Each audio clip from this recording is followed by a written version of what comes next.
Attention, janvier, quatrième qu'on partie. vous met, nous. Voilà, c'est une lettre qui vient de chez vous. Donc je vous donne tout de suite la copie, adressée à Madame Nicole Kirsch. C'est quand? Eh bien, le 12 mai 2009. D'accord. Donc avant qu'elle soit la Marianne des chômeurs, toutes les femmes le sont... porte-parole, voilà, la Marianne, c'est elle qui représente porte-parole, voilà, porte-parole de la ligne Thionville-Philadelphie.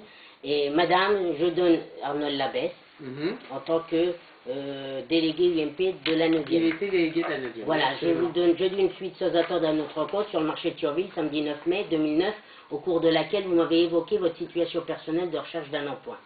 Comme vous, je regrette bien sûr que vous ayez été maintenu pendant des années dans l'illusion d'un contrat définitif pour ne rien obtenir à la fin. J'observe que venant de la part d'élus qui se prétendent de gauche et en faveur de l'emploi des personnes dans le besoin, cette attitude est totalement hypocrite et scandaleuse. Dommage également que votre député à Moyeuvgrad dans la 10e circonscription socialiste aussi ne vous aide pas du tout dans la détresse qui est la vôtre aujourd'hui. Comme convenu, je vous propose donc de nous faire parvenir votre CV et un état des démarches sur lesquelles vous comptez le plus afin que je puisse faire part à notre député Anne Gromersch qui en fera un suivi.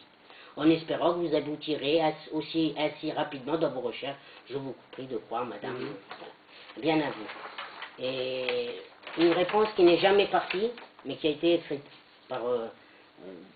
par Nicole, et moi j'ai juste tapé voilà, à vous, donc madame la députée, monsieur Arnold Labesse, brièvement je vous remercie de votre courrier rapide, merci madame la députée de m'avoir... je n'y ai pas cru du tout sur le marché. Cela m'a fait beaucoup de bien de savoir que quelqu'un pense à moi. Je suis demandeur d'emploi depuis 15 novembre 2008 et la pilule est d'autant plus amère que, reconnu comme un excellent ouvrier par mon employeur, j'ai été remercié avec peu d'élégance. À ce sujet, je suis dans une action prud'homale à Thionville contre M. René Drouin, président, etc.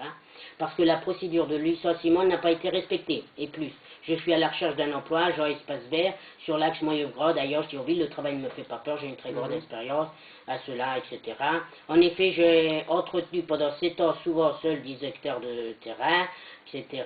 Je n'ai obtenu que des félicitations de la part des usagers. J'ai aussi accompli un grand travail de pédagogie auprès des jeunes, notamment d'un contrat précaire, hors contrat précaire. Depuis une quinzaine d'années avec M. Drouin, sous des casquettes différentes, je n'ai pas de papier en main, ni même eu l'occasion de passer mon permis de conduire, qui m'a empêché de manœuvrer régulièrement, etc. Je suis également polyvalente, je suis imposée dans un travail réservé aux hommes, en vous remerciant de vos dettes, voilà.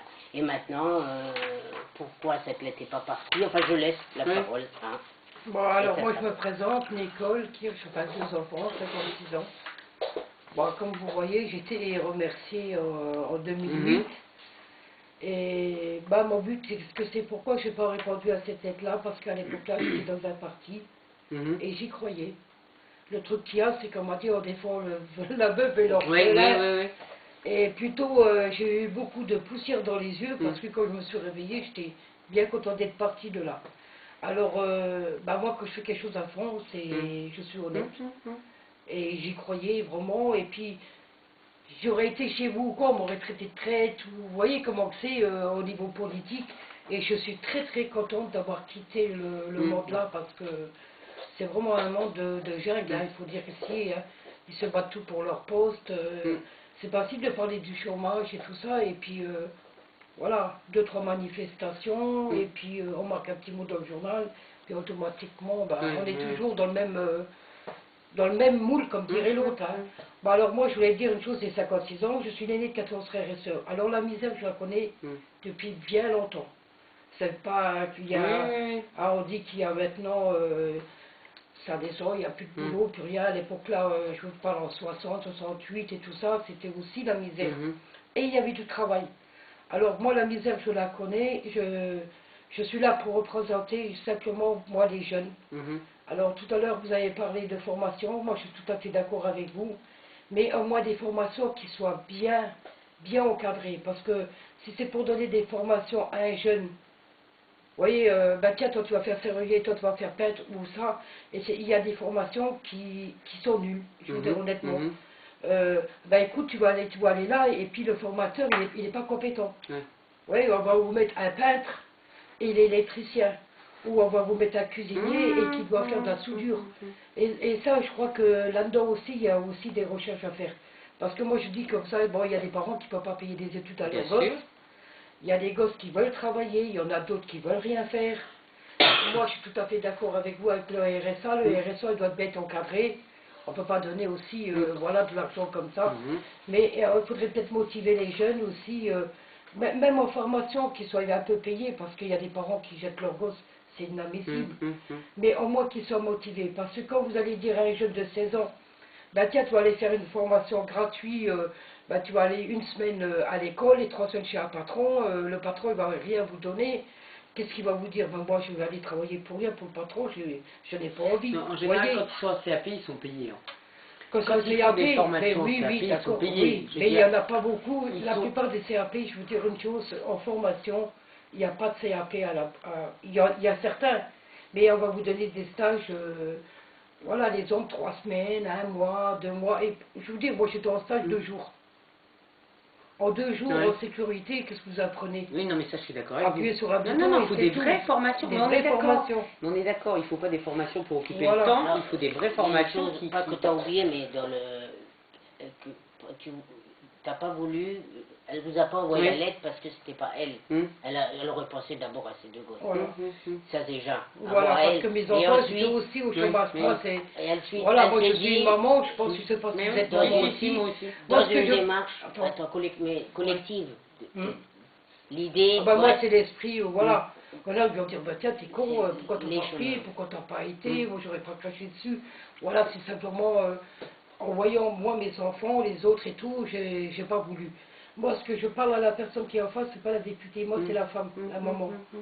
Et c'est vrai qu'on voit beaucoup de choses, on a envie pour nos enfants et pour les autres, hein, parce que c'est l'avenir, la jeunesse. Bien sûr, mais évidemment. Qu'il y a des choses qui changent, hein, alors c'est pour ça. Et puis bon, c'est vrai, au niveau des jeunes, moi j'ai des fonds.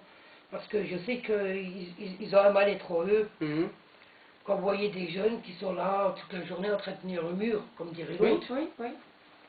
En train de tenir le mur, et puis on dit, oh, ben, c'est des cas sociaux, il faut trier toute la journée.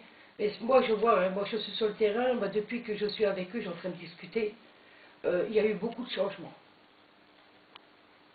Et ça, c'est un truc que moi, ça me fait du bien déjà pour moi, parce que comme ça, moi, j'ai pas de, sur son de lieu saleté, de mon lieu de travail, hein, parce que du côté-là, on n'y va pas parce qu'on a peur d'eux, et en fin de compte, c'est des gosses, c'est simplement des gosses, et un peu de compréhension, et simplement, toi, tu me respectes, moi, je te respecte, et puis, il faut y aller comme ça. Et c'est vrai, moi, je les vois, il faut dire qu'est-ce qu'il y a, ils ont trouvé des moyens pour m'agouiller, vous savez, hein, c'est la vente, je te fume, je te bois un coup et tout. Mais j'ai discuté avec eux, j'ai dit, ça te fait quoi là? Mais écoute, si j'aurais du travail, j'ai plus besoin, Mais aller travailler gratuitement, moi j'ai pas envie. Parce que vous avez aussi, voilà, vous discutez une dizaine, une vingtaine de jeunes. Et là aussi, il y a un travail à faire. La difficulté, c'est pas tant parce qu'on leur demande pas d'aller travailler gratuitement. Le problème aujourd'hui, c'est qu'ils voient autour d'eux des jeunes qui dealent et qui gagnent sur une journée ce que eux pourront gagner après 1 mois de travail, un SMIC. Voilà. Et eux, ils se disent, pourquoi moi j'irai travailler pendant 1 mois pour gagner ce que les copains de la cité gagnent en une journée en dealant. C'est là qu'on a une difficulté. C'est qu'à un moment donné, il faut qu'on lutte, mais de façon considérable, contre tous les dealers, parce que c'est un exemple très mauvais. Après, ils prennent les gamins, les petits, pour surveiller s'il n'y a pas de policiers qui arrivent, etc., à qui on donne encore une fois quelques billets. Je veux dire, on les met dans une mauvaise spirale très jeunes, et là, il est le danger.